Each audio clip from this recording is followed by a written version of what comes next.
vocês. Segunda parte das massas mediastinais. Semana passada eu falei de massas mediastinais anteriores. Agora vamos falar de mediastinais, massas médias e posteriores. As lesões de gordura são praticamente o que a gente já falou na semana passada, são iguais.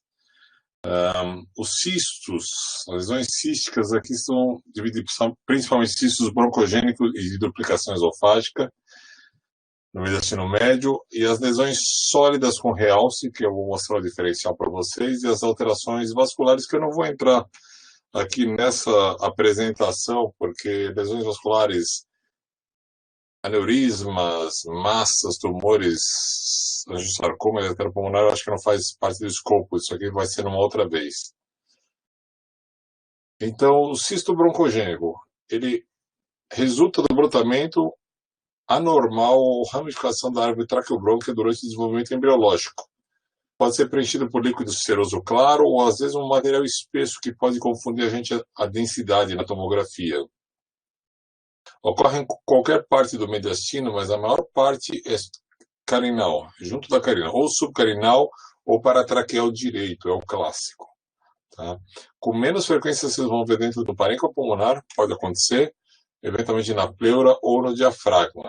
A maioria é assintomática, excepcionalmente vai ter algum sintoma por compressão de estruturas adjacentes. Então, o clássico, vocês veem o alargamento da região paratraqueal direita, uma lesão cística, tranquilo. Às vezes, tomar cuidado que às vezes tem uns recessos pericárdicos superiores que são um pouquinho menores e que simulam um cisto broncogênico. Também se vocês errarem o diagnóstico entre recesso e cisto, não tem muita importância, porque os dois são alterações benignas que não precisam de intervenção. A alteração, como eu falei, é variável, geralmente é água, mas às vezes tem um alto nível de proteína dentro dele, ou às vezes o salto de cálcio pode levar a atenuação até quase 100 unidades Hounsfield. Em T2, o cisto tem alta intensidade de sinal, independente da natureza do conteúdo, mas o T1, o sinal é variável, depende se tem mais conteúdo proteico, hemorrágico ou mucoide. Aqui um recém-nascido com 60 dias de vida, tinha um cisto broncogênico subcarinal e que comprimia o brônquio principal esquerdo e que dava um fenômeno de aprisionamento aéreo.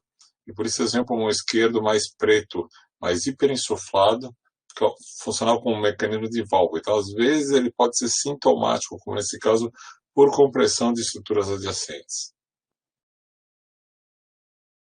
Já os cistos de duplicação esofágica também são assintomáticos, mas eventualmente podem dar disfagia ou algum sintoma devido à compressão do esôfago, né? A maioria é detectada na infância, junto da parede esofágica. E você pode ter mucosa gástrica ectópica no cisto, e isso pode levar a hemorragia ou até perfuração ou infecção do cisto.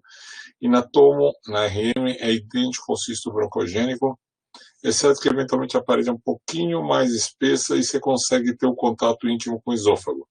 Então aqui vocês têm um cisto mediastinal posterior junto do esôfago, vocês veem aqui na radiografia o abolamento do recesso asioesofagiano, e o cisto aqui é um cisto de duplicação.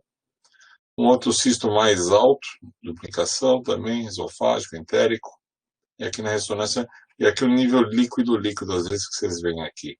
Líquido mais fluido, um líquido mais espesso.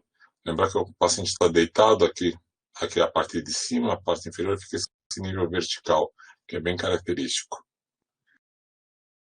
Alguns cistos que vocês veem aqui, esse abolamento aqui posterior, aqui uma massa no perfil inferior, no mediastino médio, e na ressonância magnética, de novo, nível líquido, bem característico dessa formação cística posterior, era perto do esôfago, provavelmente era um cisto esofágico.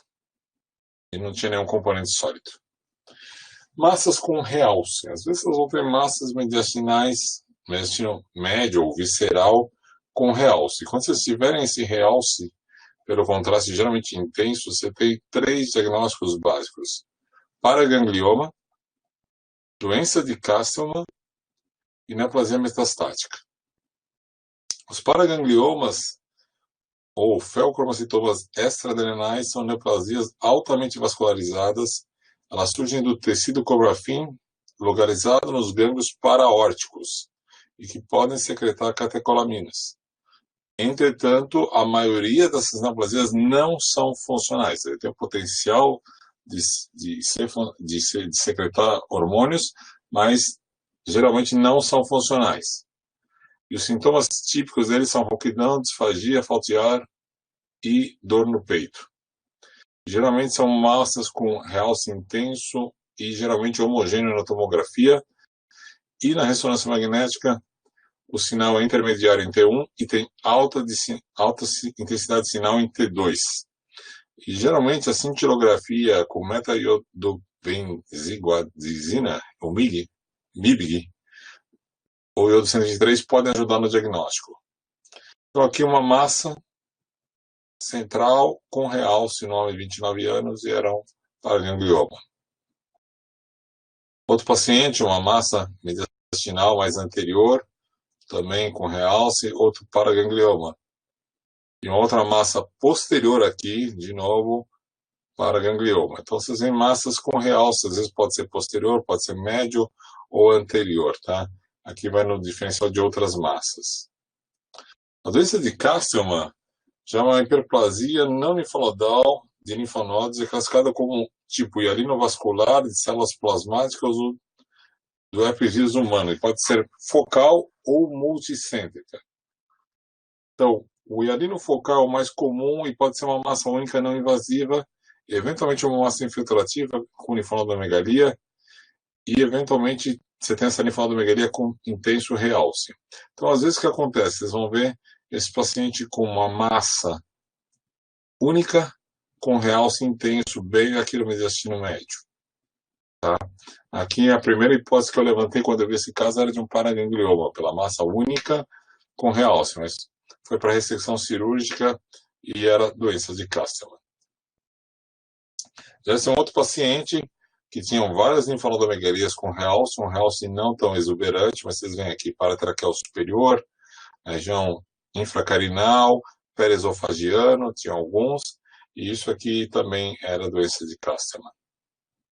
Então, às vezes é massa única, às vezes vários linfonodos. E o outro diferencial é a doença metastática, são doenças primárias hipervasculares, por exemplo, carcinoma de células renais, tireoide, melanoma, corocarcinoma, eventualmente alguns sarcomas. Vão dar essa linfonodomegalia, geralmente você tem a história de neoplasia. Então, aqui um caso com um paciente com neoplasia renal e tinha metástases no tórax, algumas com realce, algumas até com necrose interna. Então, essas linfonodomegalias. Geralmente o diagnóstico não é difícil, porque são vários linfonodos com realce, tá? Mas excepcionalmente se pode ter um linfonodo único, maior, realçando, que vai dificultar o diagnóstico. E quando vocês virem na criança uma massa com intenso realce e que se estende para o canal vertebral, junto da medula, lembrar também do hemangioma hipervascular, tá? Esse é um caso da Radiology Assistant. Massas cardíacas. Então, às vezes você vai ter massa envolvendo o coração, o pericárdio, você tem uma grande variedade de lesões malignas e benignas que podem ser consideradas, e dependendo da localização, se é do átrio, do ventrículo, você vai ter um diagnóstico diferencial diferente. Também vai usar a composição do mesmo jeito que a gente está usando para o mediastino, se é gordura, se partes moles ou líquido, para dar o diagnóstico. Mas o mais importante em relação às massas cardíacas, quando você tem uma neoplasia primária conhecida, até prova em contrário, é doença metastática. Se você não tem história de malignidade, aí você vai lembrar ou de um trombo cardíaco ou eventualmente uma neoplasia. E aí você vai ter que fazer o diferencial conforme a localização, ventrículo, átrio, pericárdio. Então aqui é uma massa de sólida, junto do átrio direito, um homem de 34 anos era um angiosarcoma, tá? Mas isso aqui geralmente vai precisar de biópsia para poder confirmar. Nem todas as massas e alterações são só tumores, tá? Às vezes no mediastino você vai ter coleções líquidas e gás no mediastino, isso é uma mediastinite pós-traqueostomia complicada. Lesões do mediastino posterior. Então, mediastino posterior clássico, sistema nervoso central. Então, tumores neurogênicos. Aí pode ser tumor de bainha nervosa, tumor simpático, né, gânglios simpáticos, tumores de células paraganglionares. Pode ser infecção, às vezes espondilite vai pegar, vai dar massas paravertebrais, geralmente vai pegar, comprometer o disco intervertebral. Você pode ter hematopoiesia extramedular, meningoceles, cistoneuroentéricos, as neoplasias de esôfago, embora estão descritas na última classificação no mediastino visceral, eu costumo juntar mais para o mediastino posterior. Aneurismas de aorta também eventualmente podem dar, linfonodomegalias e linfoma, bócio mergulhante às vezes parece posterior e hérnia. Compartimento paravertebral. Então, as massas paravertebrais, vocês têm, como eu falei, lesões de origem neurogênica, eventualmente linfoma e tumores ósseos primários podem causar essa alteração, tá? A infecção também dá, mas principalmente lesões neurogênicas, tá? Então, aqui um exemplo de uma massa, partes moles, que envolve o osso aqui e se estende para fora e tem gordura por fora. Esse achado de gordura na massa indica a benignidade, né? E é clássico isso aqui, os hemangiomas. O hemangioma tem aquele aspecto de paliçada e geralmente ele fica restrito ao corpo vertebral, mas às vezes você pode ter, como nesse caso, um componente para fora do corpo vertebral, mostrando uma massa paravertebral. Tá? Isso aqui é um hemangioma tranquilo. Os tumores neurogênicos. Então, vocês têm divididos os tumores neurogênicos em 3 grupos básicos. Tumores de bainha nervosa, tumores de células ganglionares simpáticas e os tumores paraganglionares. Então, os tumores de bainha nervosa são o tumor mais comum neurogênico. Inclui o schwannoma e o neurofibroma. Então, esses são geralmente os benignos. Os tumores de gânglios simpáticos, eles pegam muito mais, acontecem mais em crianças e são subdivididos conforme o tipo histológico de agressividade. O mais benigno deles é o ganglioneuroma, tá? Ele é o mais benigno, embora tenha um potencial de metástase. O ganglioneuroblastoma é intermediário e o neuroblastoma é a forma mais agressiva. Então, gânglios simpáticos, ganglioneuroma, ganglioneuroblastoma e neuroblastoma. E os tumores paraganglionares, a gente já falou dos paragangliomas, que realçam bastante. Geralmente, essas massas na tomografia, elas podem ter uma densidade variável, tanto na tomo e um sinal variável na ressonância. E vocês virem, podem ter às vezes áreas heterogêneas com hemorragia, necrose, degeneração cística, até áreas de gorduras irregulares internas. Quando você vê aquele aspecto do forame, do alargamento do forame intervertebral com sinal de halteres, né? Esse aspecto típico, principalmente de schwannoma, e quando vocês virem crescimento rápido, necrose, hemorragia, isso sugere comportamento maligno, tá bom?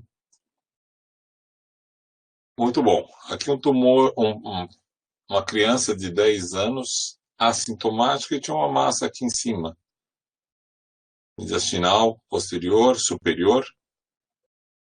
E a gente vem para a tomografia, vocês veem essa massa com uma atenuação intermediária, lembrando o cístico,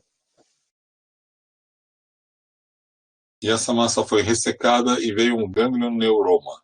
Então, tomar cuidado, se você não injeta contraste, às vezes isso é sólido e pode ter uma atenuação baixa e lembrar um cisto, tá? Muito cuidado, será um ganglioneuroma. Aqui uma outra massa paravertebral com gordura, tá? Mas tinha uma área cística, você vê em T2 aqui, e isso era um ganglioneuroma. Tá? Ganglioneuroma, e tinha áreas de gordura, tinha áreas císticas, tinha áreas sólidas no meio, junto na região paravertebral esquerda. Aqui schwannomas, alargando os forames intervertebrais, O grande diagnóstico diferencial são os cistos de Tarlov, às vezes tem uns cistos perineurais que alargam os forames.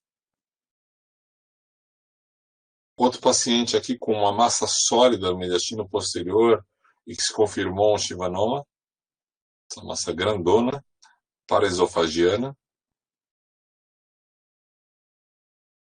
Outro paciente com uma massa mediastinal posterior, vocês veem aqui, alta. E aqui a massa sólida, com realce. Outro chivanoma.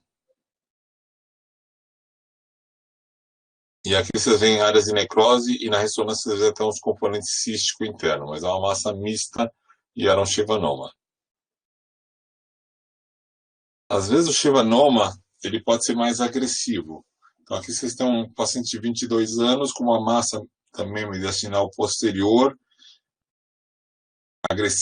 Ela tomou o ápice do emitórias direito, chegando junto da musculatura, comportamento bem infiltrativo, e às vezes fica difícil diferenciar isso aqui, por exemplo, de um tumor que cresceu do mediastino anterior, ou um tumor de pulmão agressivo que está crescendo para fora, pelo comportamento da massa. E isso aqui era um chivanoma maligno, também chamado de triton. Aqui um outro paciente com neurofibromatose, essa massa paravertebral aqui superior, à esquerda, e com outras áreas aqui, junto nas regiões paravertebrais, em vários níveis, e era tudo por neurofibromas. Paciente com diagnóstico de neurofibromatose. Em geral, esses pacientes com neurofibromatose, eles já vêm com história clínica, então não é um desafio diagnóstico. Aqui, outro paciente, 43 anos com neurofibromatose, uma massa na região axilar direita, e aqui uns tumores junto da região pericárdia, e aqui outros tumores em nervos intercostais, nesse paciente com neurofibromatose. Vai ver vários tumorzinhos nervosos. E aqui um paraganglioma de mediastino posterior. Então, também realça bastante, tem área de necrose e uma massa mediastinal posterior. Em geral, massas sólidas, no fundo, o diagnóstico é cirúrgico. Tem que ou fazer biópsia ou retirada cirúrgica. Mas, eventualmente, tem alguns diagnósticos que você pode fazer, seja pela tomografia e pela ressonância. Um deles é a hematopoese extramedular. Então, anemias de longa data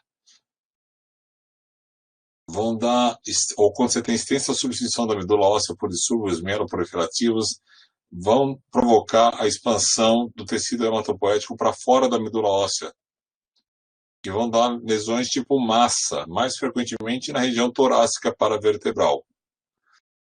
E essas massas geralmente são bem definidas, bilaterais, e geralmente na região torácica inferior. Tá? Os valores de atenuação na TC e a intensidade final na ressonância vão variar conforme o grau de atividade hematológica da lesão.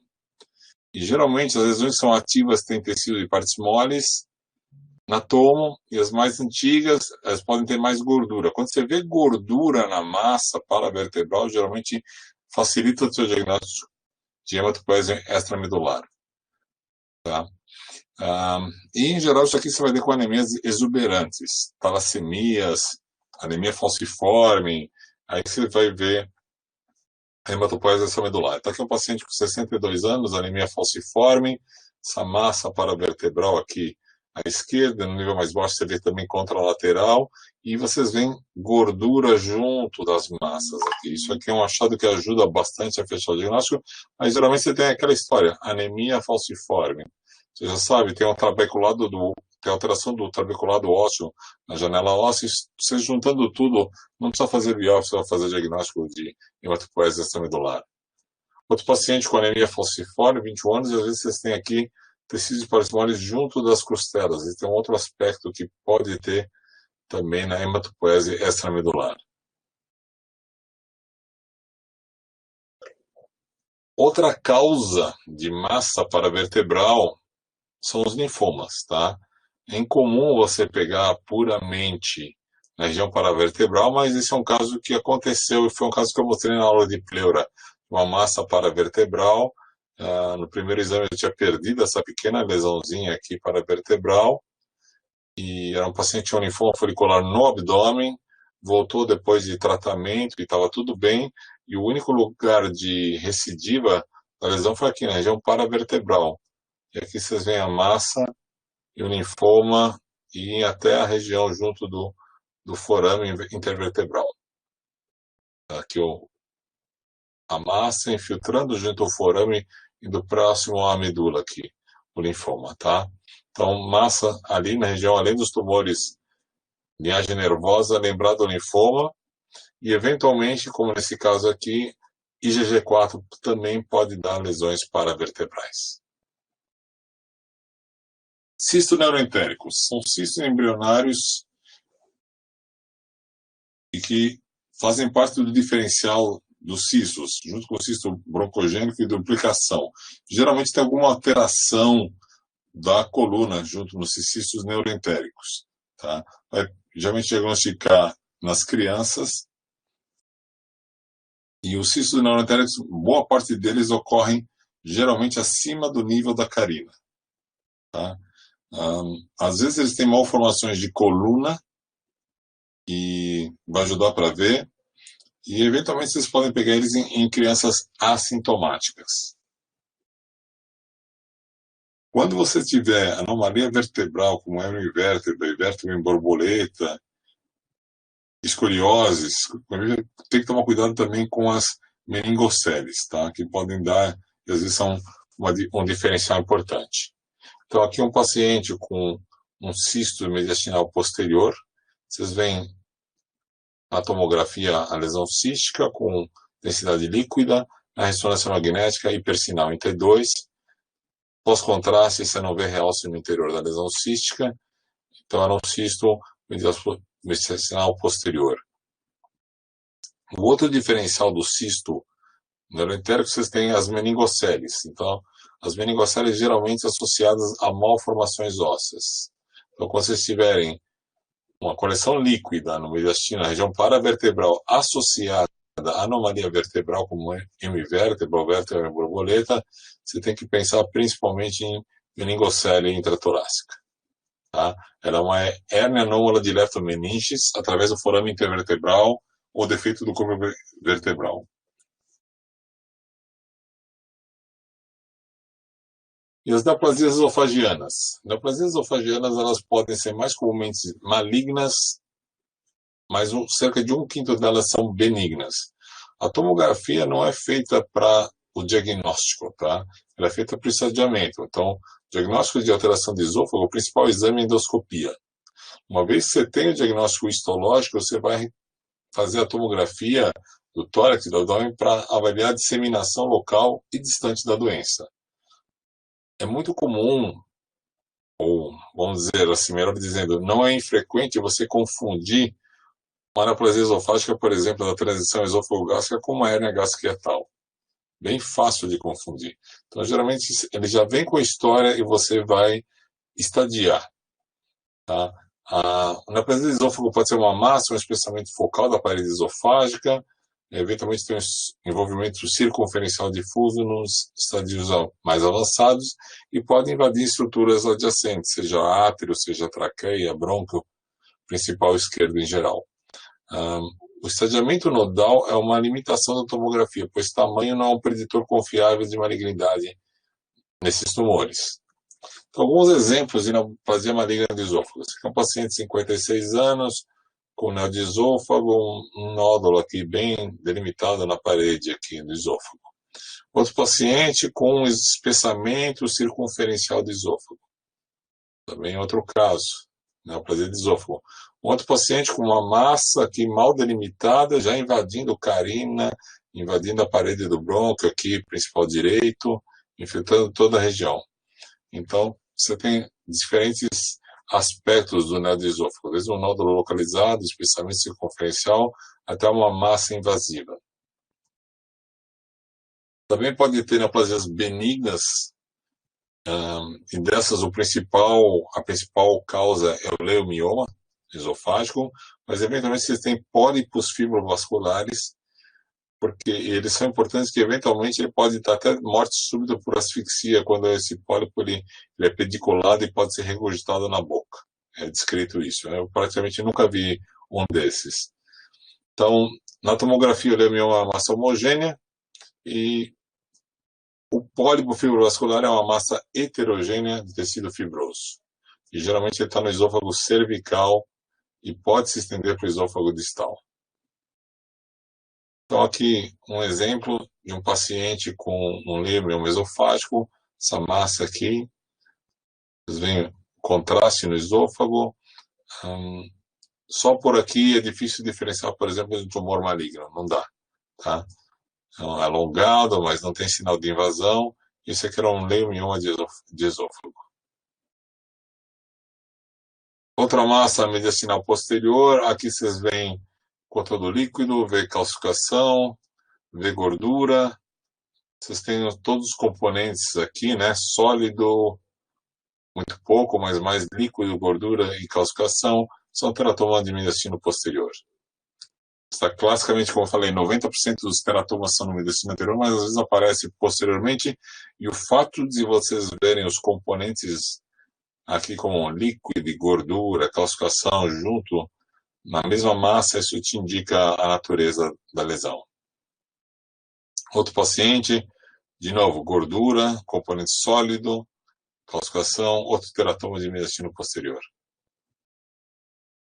E aqui uma lesão com gordura pura paraesofagiana, bem junto da transição esôfago-gástrica, não tinha vasos vindo para cá do aumento, isso aqui era um provável lipoma, bem na região do mediastino paraesofágico, tá? Às vezes lipoma tanto pode ter em qualquer compartimento do mediastino. Eu falei para ele, falei dele na aula de mediastino anterior, mas ele pode estar aqui, como esse caso que eu peguei na semana passada. Outro paciente com lipossarcoma do mediastino posterior, e aí vocês veem gordura e componente sólido. Muito bom. Vocês acham que já viram quase tudo, né? Às vezes vocês têm algumas alterações que tem que fazer você pensar um pouquinho no que pode ser. Então, aqui um paciente fez uma lobectomia inferior esquerda há 2 meses. Tem uma massa, tem um derrame pleural aqui junto à esquerda pela lobectomia e tem uma massa aqui anterior. E ela tem um achado importante nessa massa. Vocês estão vendo aqui essa área hiperdensa, alongada. Essa massa hiperdensa, alongada, linear, é praticamente patognomônica.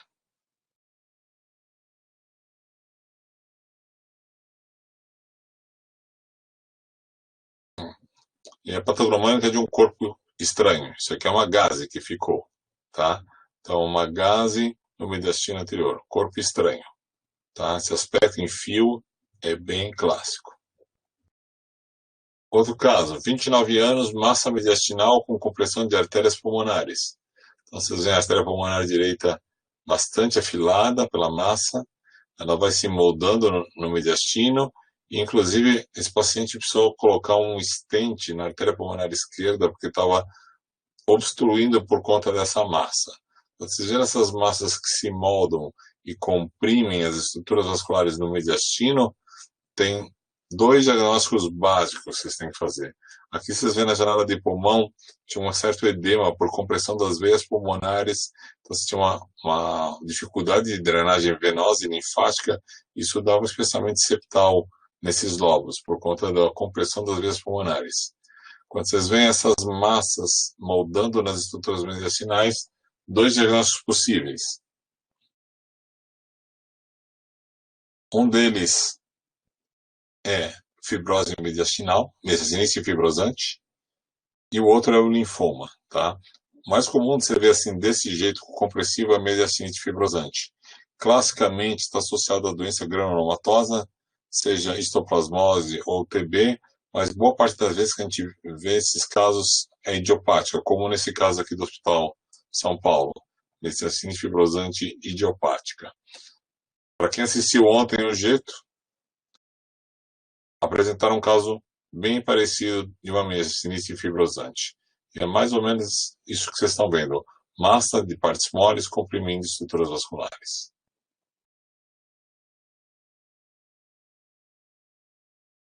Pressão. Então, falando de massas e lesões do mediastino, importante, vocês viram aqui.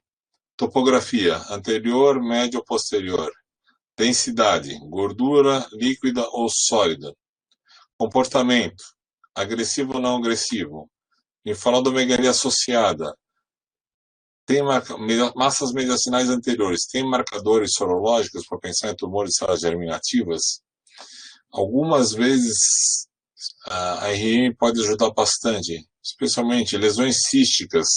Você tem estivanoma cístico, você tem tumores com bastante necrose e que vão parecer como massa cística, mas às vezes tem componentes sólidos, são timomas degenerados, por exemplo, que vocês têm que fazer a ressonância. Então, toda vez que tiver uma massa cística, é bom fazer a ressonância para afastar componente sólido e confirmar que é um cisto simples.